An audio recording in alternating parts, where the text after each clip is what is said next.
میری محترم بھائیوں اور بہنوں، ذرا رک کر سوچو ہم کس دور میں آ گئے ہیں۔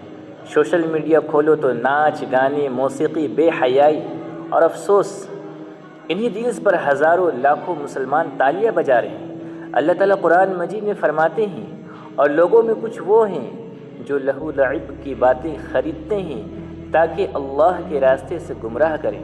آج وہی چیز سوشل میڈیا پر عام ہے اور اسے ٹیلنٹ کہا جا رہا ہے۔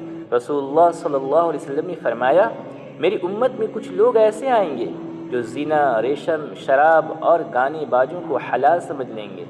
سوچو، جو چیز نبی صلی اللہ علیہ وسلم نے فتنہ بتائی، ہم نے اسے ریل بنا لیا۔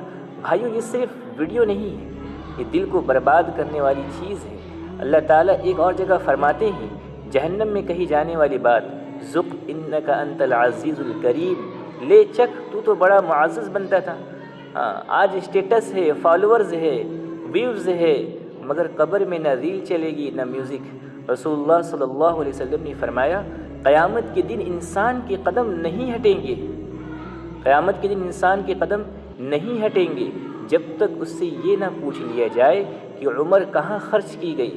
ذرا سوچو، اگر پوچھ لیا گیا گانے کیوں اپلوڈ کیے، لوگوں کو کیوں گمراہ کیا، اپنے آپ کو اور دوسروں کو کیوں جہنم کے راستے پر ڈالا، پھر ہم کیا جواب دیں گے؟